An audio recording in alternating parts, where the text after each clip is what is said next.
Hey YouTube, what's happening? Chris from Versus 3D, back at 3D Printing Canada.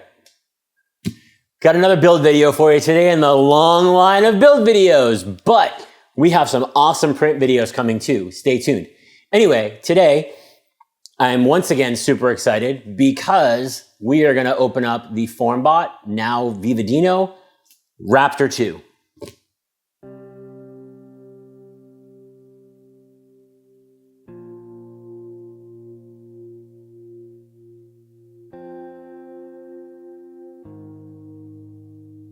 All right, we're back. I already cut it. Okay, if you watched our T-Rex 3 video, looks very similar so far. Now, the main difference between the T-Rex and this is a single extruder machine. It is much more affordable. So, I'm gonna slide this guy over and let's take it out.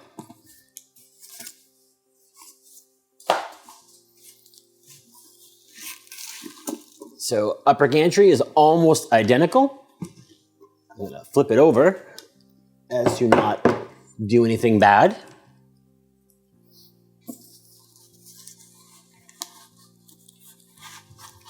Bust out the second box.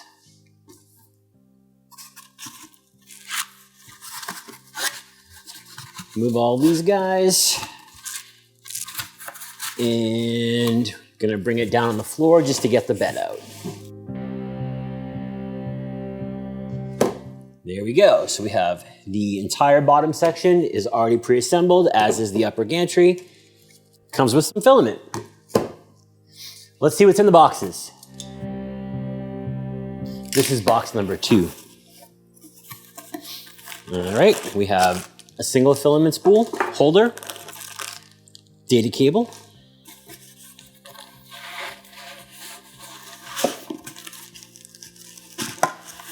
here's the LCD.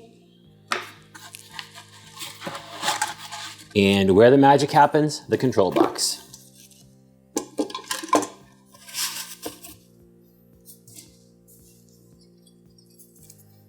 Box number 1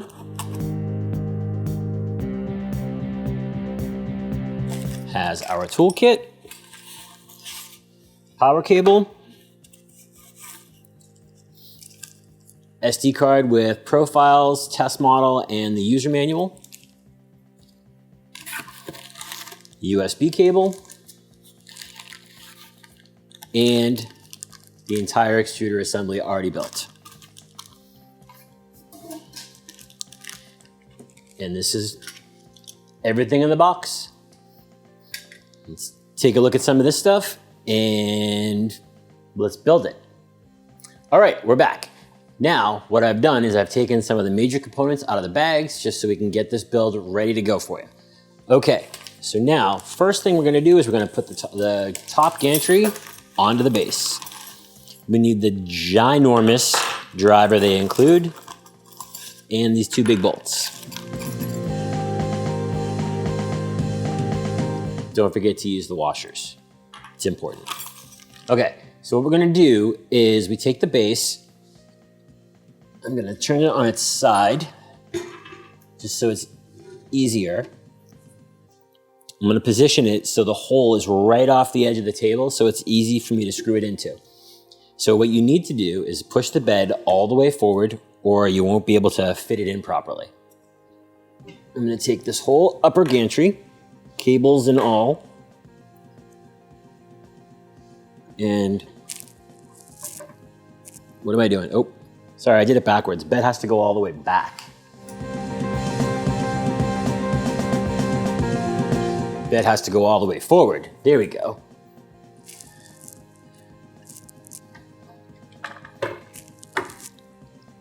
And you position it just like this. Then,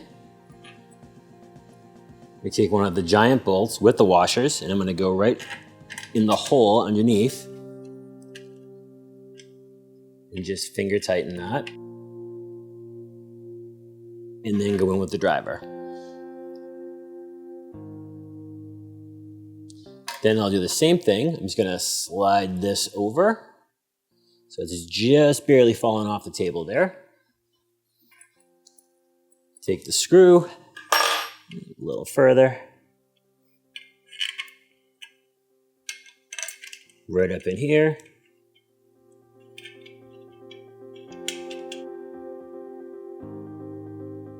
Upper is done. Now we go back, very carefully cutting the plastic.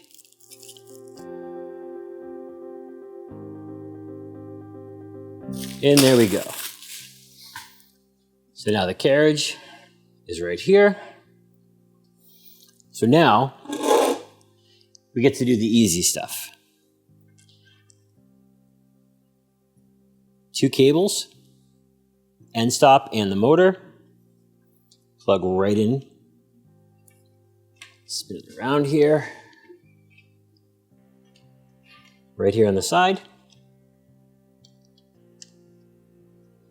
This little guy right here is the power for this LED right here. So we're going to just plug that right into the board here. Now, spin it this way.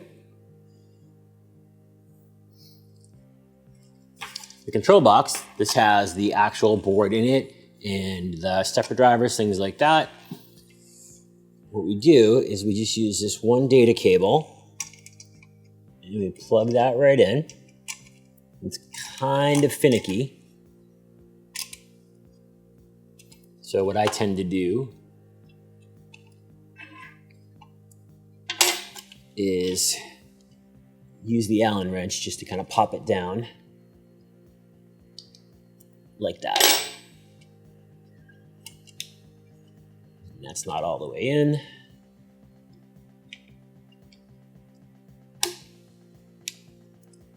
There we go. Now it's in, and these little ears are locked. Now we basically just take this. I'm gonna get these T-nuts into place and make sure that T-nut turns. This one hasn't done it yet. Doesn't like me today. Or any day really, but.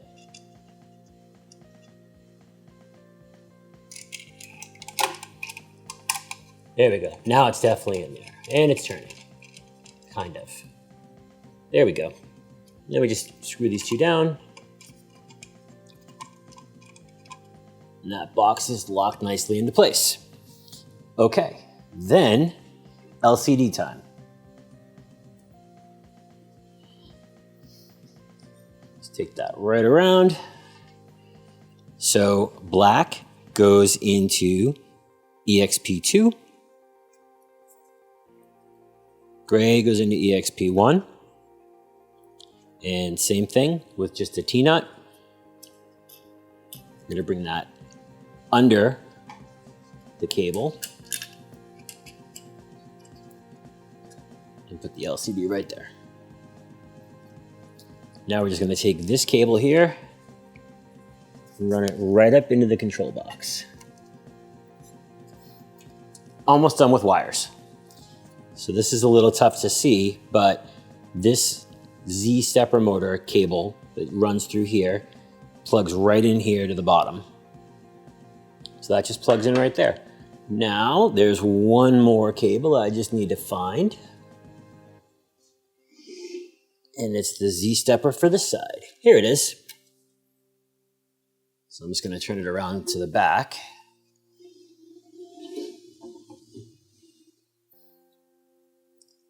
This cable, now I can't see, plugs right in down here.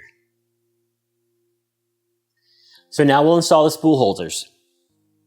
So the way this works is it's a little weird. They're very specific the way they sit. So these little V angle guys need to be in the back. So what we're gonna do is we're gonna place it, the first one on the right side, because this is the right side one, because the bearings have to be facing in. I'm gonna place that somewhere right around the middle.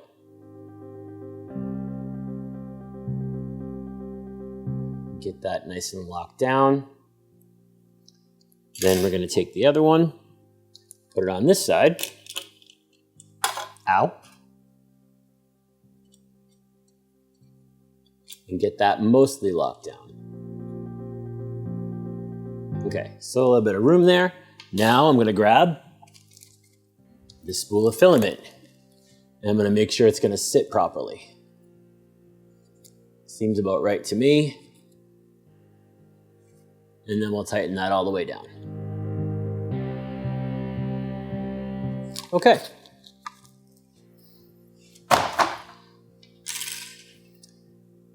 So next we are going to install the entire extruder assembly. So there are 3 screws in the back. We're going to take those out.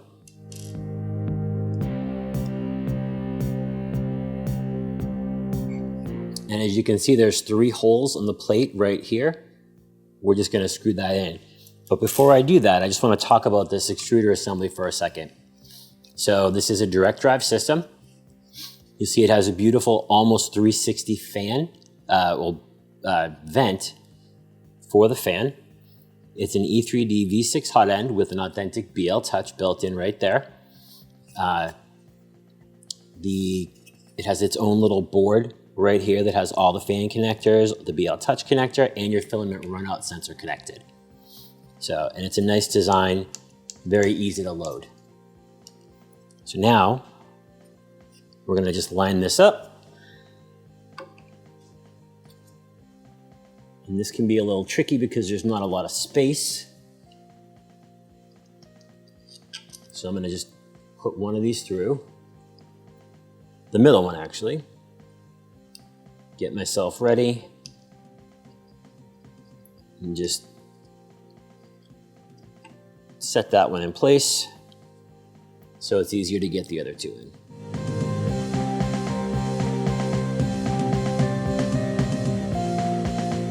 All right, those are nice and tight. You can see how nicely that moves. And we know that's plugged in properly because when you move this, that lights up. Okay, data cable. So now what you want to do is you want to connect it so this is on one side, on the extruder side. So what we'll do is we're going to run this up and over this way. Take the screwdriver that they include. Just connect that and screw it down. And it doesn't have to be super, super tight. Just make sure it's nice and snug.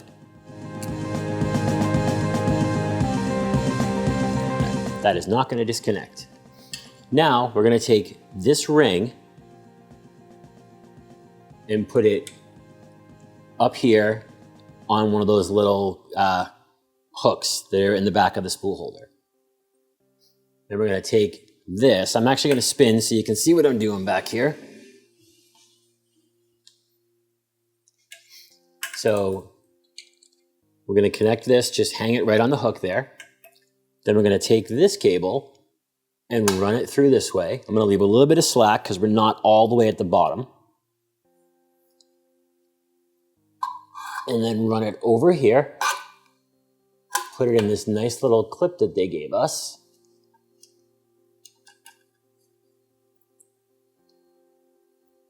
And then plug it. Whoa!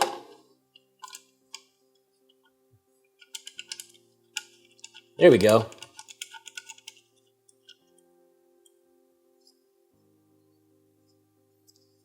Plug that in there. And then same thing, we'll just tighten this down. And now we have one more. There's another little clip over here. Just gonna do the same thing and feed that through and lock it into place. Here we go. So now that cable is completely out of the way. And now it has plenty of movement here. So now the machine is basically built. It's ready to go. Now let's talk about it for a second. I'm gonna move it over and tell you what we got. Okay, so the Raptor specs are, it is a complete 40/40 aluminum extrusion. The Y and the Z both run on linear rails. X runs on a belt. 4 V-slot wheels, which is nice. Instead of having a 3-wheel carriage, it's actually 4, so it's super stable. Data cable all the way up into the control box. The control box has TMC 2208 stepper drivers. This thing is super quiet. Wait till you see when I turn it on. It has a filament out sensor. It's all direct drive, E3D V6 hot end, authentic BL touch. The power supply is Meanwell 24 volt, which means it's a good quality power supply. Nice touchscreen on the side. The bed is actually sheet aluminum. I believe it's 5 mil, and it comes with a PEI sheet on the top. I never used PEI until I got my Raptor, and it's actually pretty amazing. What else do we have? We don't use regular threaded rods. They use industrial ball screws. We've got the nice filament holder. We've got an LED right here that's G-code controlled. The bed, the best part about this, it has an authentic Kinovo silicone heated bed. This takes about 60 seconds to heat from room temperature to 60, which I love. It saves a ton of time, as opposed to one of my other 400 millimeter machines takes about 20 minutes to get to 60. And it's all the build volume, it's 400 by 400 by 500. They also make a 700 millimeter version, which we don't carry, but we can get if you really, really want one. I don't think I missed anything. It's a great design. I'll tell you, I own 15 printers, and my T-Rex and my Raptor are my 2 favorite, just being honest. So Formbot / Vivedino did an amazing job with the design on this. So let's plug it in. All right, I plugged it in. Note, there are 2 power plugs on this. There is the printer power outlet cable, the black one that comes in, and then there's this orange one here. This is the bed's separate power cable. Now the bed is controlled by the system itself. You can use G-code to turn it on and off, heat it, whatever you want. It does have a solid state relay right here. Here we go. Now, before I do this, we have some pretty good microphones here, including the one attached to me. I want you to hear what you can't hear. This machine is dead quiet.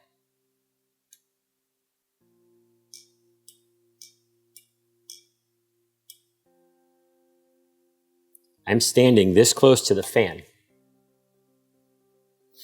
Now I'm going to home the machine.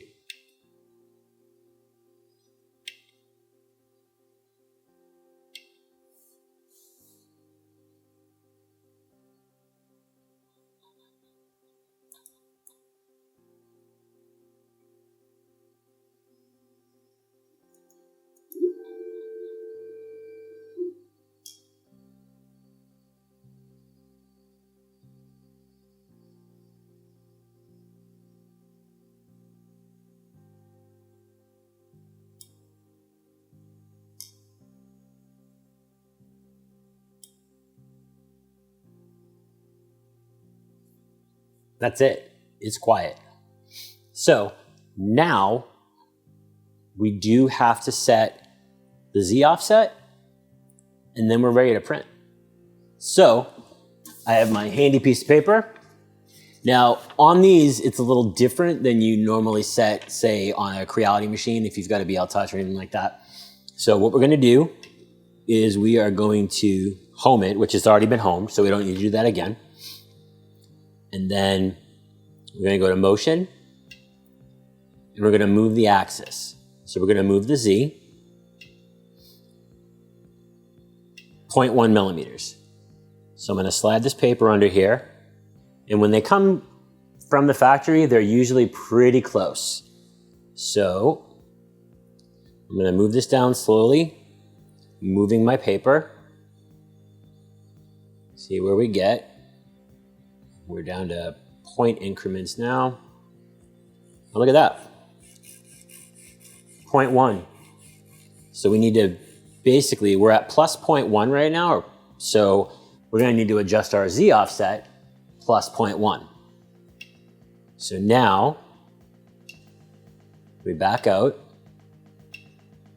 and we're going to go to configuration, advanced settings, probe Z offset. So we're at negative 1.5. I'm going to raise that. So when you're raising it, you're going lower. I'm going to raise that to negative 1.4.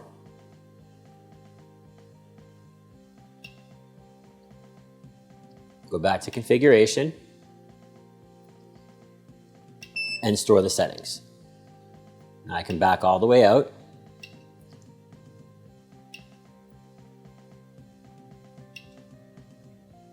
I'm going to auto home it again. Take the paper out. Now I should be able to take this piece of paper, go back to motion, move axis, move Z. I should be able to move that all the way down to 0 and it should be perfect. Exactly what I want right there. So we're set. That's it for the build. It's set up, it's ready to print. All right, gonna preheat it. So temperature, preheat PLA, and we're good to go. Let's give that 1 minute, it will heat right up.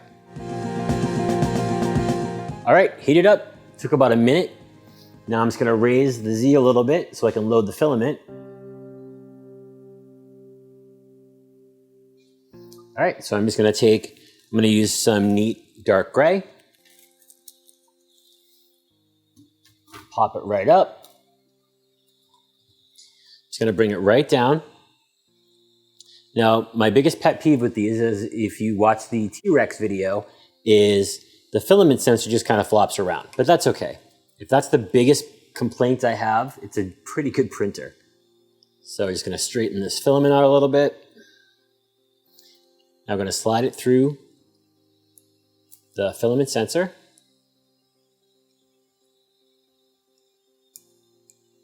Just drop it right there. Give it a little twist and push it in. Now let's feed it a little bit. Gonna move axis, extruder, and we'll move it, we'll say 20 millimeters, just to get that feeding. And there we go.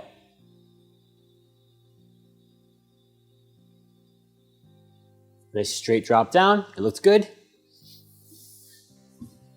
Now I'm gonna take the SD card that I just dropped. Now I'm gonna take the SD card. The SD card goes in the back of the control box. Label facing this way. Clicks in. There is an SD card slot on the extruder, on the LCD. Do not try to place it in there. It's blocked, you can't get to it. All right, so now we're just gonna back out, right from SD. Test model. Here we go, just gotta heat up a little bit more.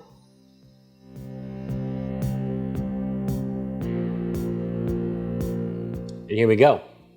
So one thing that the Raptor is different from the T-Rex is the T-Rex uses unified bed leveling, and the Raptor uses bilinear bed leveling. So the Raptor has to probe the bed every single print. It doesn't build a mesh and store it.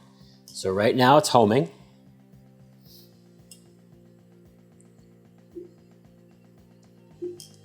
And now it's gonna start probing the bed.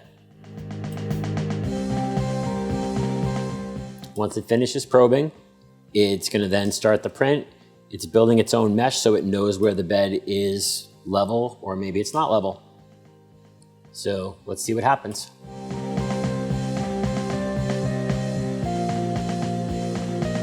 Like I said before, I don't have enough great things to say about this machine. I love these. My Raptor at home is one of my favorite 2 printers, and the other one happens to be a T-Rex, same company. So anyway, this is Chris from Versus 3D at 3D Printing Canada. Don't forget, you gotta click the bell and like and do the thing and subscribe and do a thumbs up or a thumbs down. You pick. And that's all I got. Have a good one.